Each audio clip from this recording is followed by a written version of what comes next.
Hari ini, tim kuasa hukum ex-Jampitsus Febri Adriansyah mengajukan gugatan pra-peradilan ke Pengadilan Negeri Jakarta Selatan karena menilai ada sejumlah keganjilan dalam proses geledah, penetapan tersangka, hingga penahanannya. Apakah perlawanan hukum ex-Jampitsus ini bisa meloloskannya dari kasus korupsi dan pidana pencucian uang yang kini menjeratnya sebagai tersangka?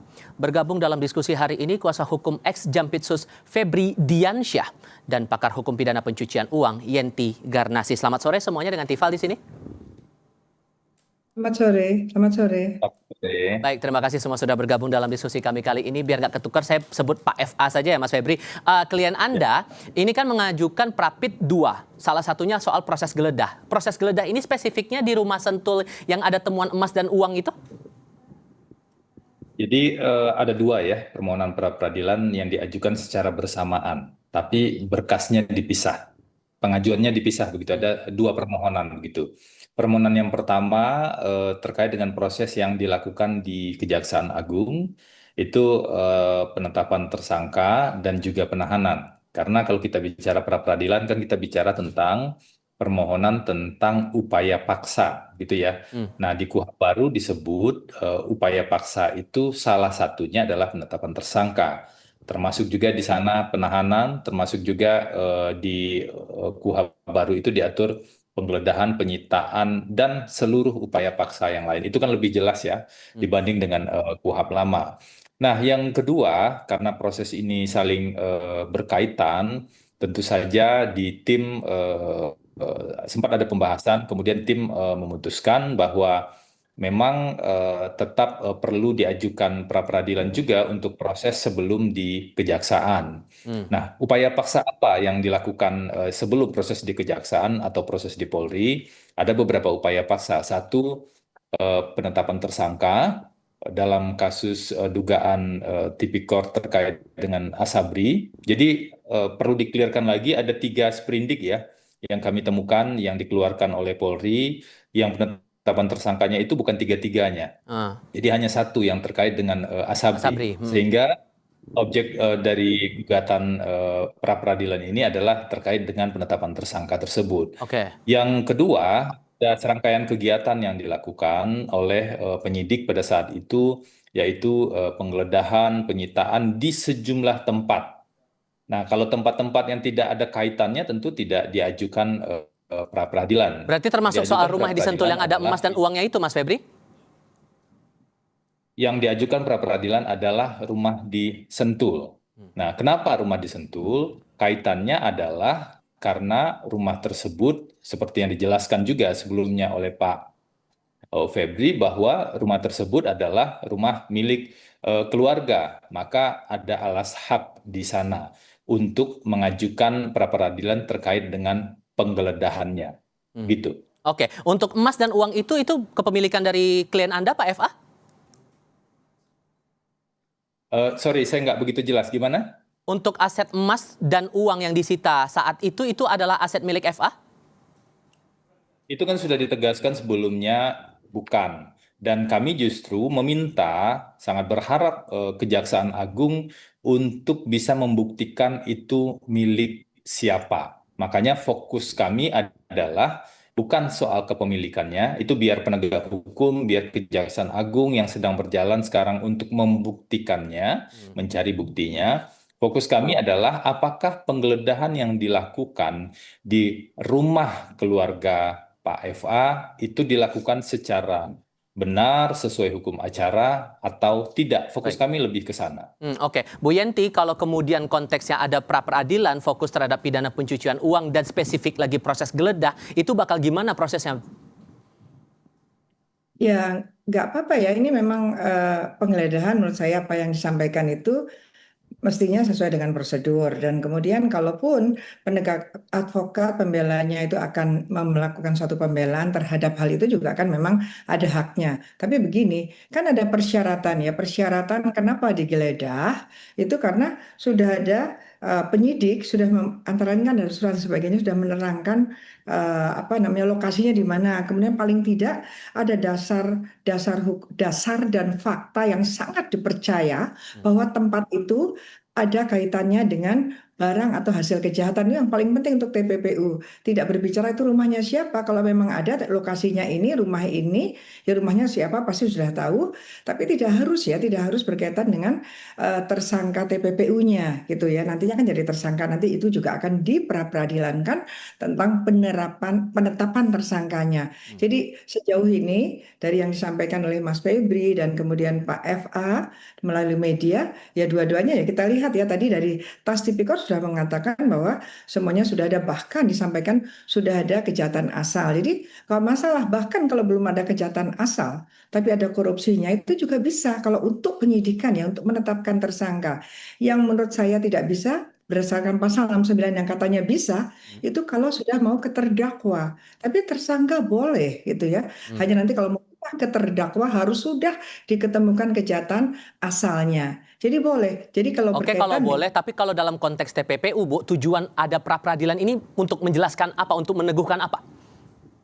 ya kalau yang ditanyakan tentang bahwa ada masalah administrasi prosedur dalam menetapkan penggeledahan gitu kan, itu kan bisa, itu kan ngikutin ke KUHP yang baru ini, yaitu antara lain bahwa berdasarkan TPPU itu adalah harta kekayaan yang sangat besar jumlahnya. Dasarnya apa? Yaitu fakta yang bisa sangat dipercaya. Disinilah gunanya ada penyidik yang dalam bidang intelligence, gitu kan? Kan ada kan? Itu udah nggak masalah menurut saya kan, bahwa ada di situ, bahwa itu rumah siapa sudah dijelaskan, itu rumah siapa, lokasinya di mana pasti sudah ada.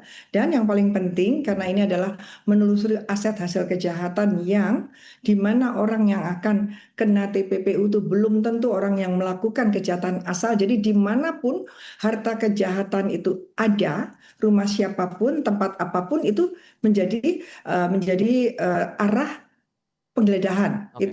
Itu boleh. Karena memang kita adalah kejahatan kedua ya. Kejahatan pertamanya adalah kejahatan asal, follow up crime-nya adalah TPPU. Dalam hal ini tadi kalau nggak salah yang akan diperadilankan berdasarkan penggeledahan kaitannya dengan kejahatan asal yaitu Oke. TPPU. Ah, Gitu. kalau menurut Anda, Mas Febri, celah mana yang tak terbantahkan sehingga Anda mewakili klien Anda yakin pra-peradilan ini bisa dimenangkan? Secara hukum kami yakin, karena kami cukup panjang dan cukup hati-hati untuk melihat dan menganalisis aspek hukum acaranya. Jadi kita bicara, kalau pra-peradilan kita bicara soal hukum acara ya, kita tidak bicara soal hukum materialnya terlebih dahulu. Kami cukup meyakini hal tersebut. Per kemarin aja, per 2 hari yang lalu saja kami sudah mengidentifikasi setidaknya ada 9 pelanggaran, dugaan pelanggaran hukum acara, meskipun itu masih terkait dengan penyidikan TPPU yang dilakukan oleh Kejaksaan Agung. Yang paling Nah, basic apa tuh? lebih dari ada banyak sekali. Misalnya contoh yang paling sederhana terkait dengan prinsip kehati-hatian dalam surat perintah penyidikan. Surat perintah penyidikan ini kan, ini yang kalau di kejaksaan ya, surat perintah penyidikan ini kan jadi dasar bagi penegak hukum untuk melakukan upaya paksa. Apakah penetapan tersangka, penggeledahan, penyitaan, penangkapan, dan banyak hal lainnya yang bisa berdampak pada hak seseorang. Nah, tapi di sisi lain kami menemukan ada ketidakkonsistenan antara, jadi di sprindik itu ada bagian menimbang begitu ya. Nah, bagian menimbangnya itu menguraikan tentang kasus batubara yang disebut kasus blackout itu, Ah, bagian menimbangnya. Tetapi ternyata bagian perintahnya adalah penyidikan kasus Krakatau Steel. Itu sudah kami temukan di setidaknya di 2 sprindik dari 3 surat perintah penyidikan. Itu yang pertama. Yang kedua, tempo deliktinya, waktu terjadinya peristiwa itu disebut terjadinya peristiwa dari tahun 2028 sampai dengan 2026.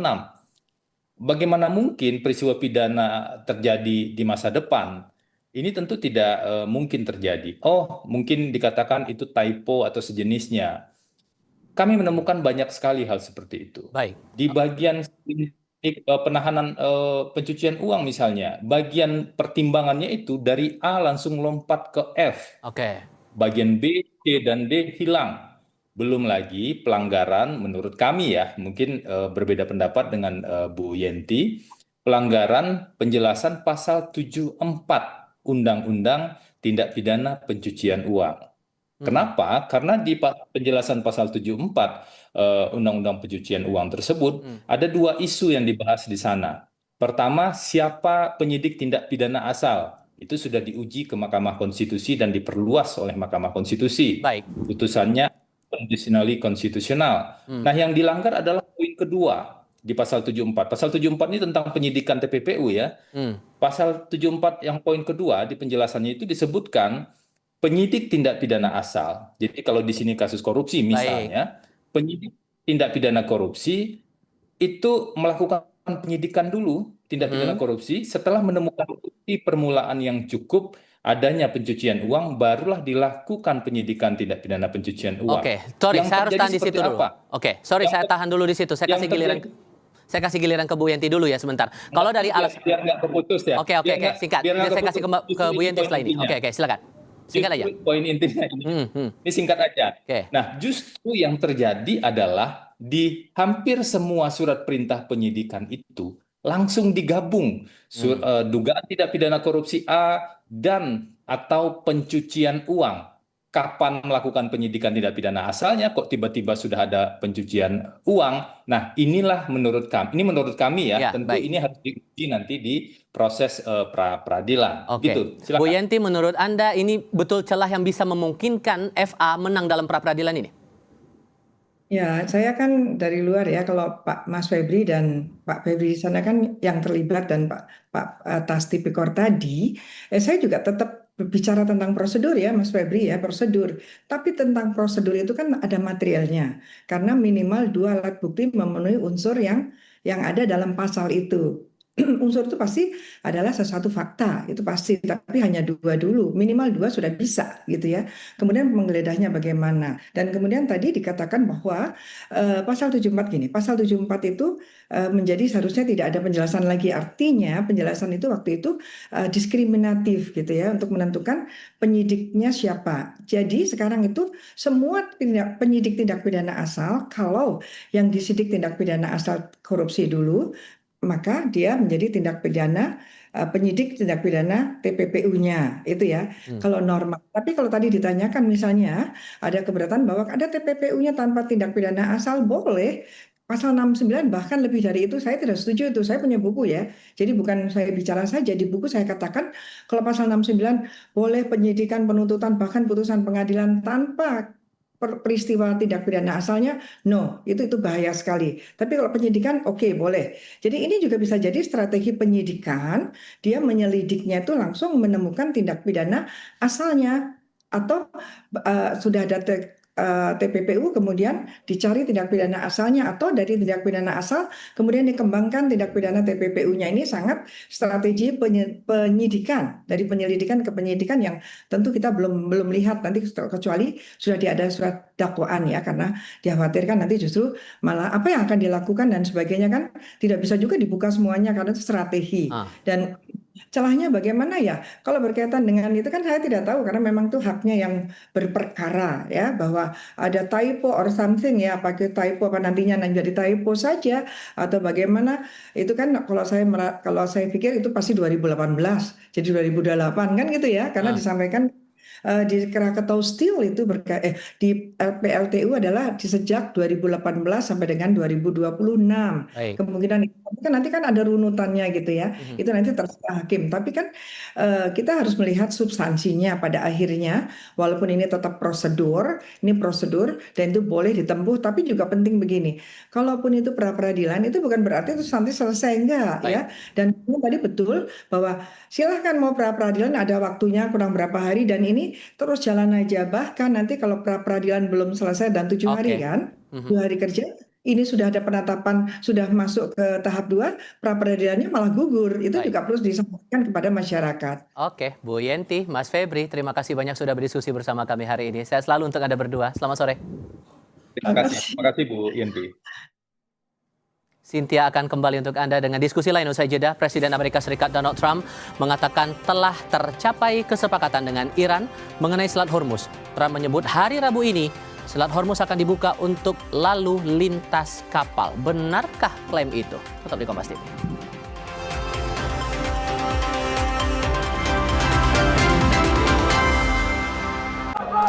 Sebuah penelusuran jurnalis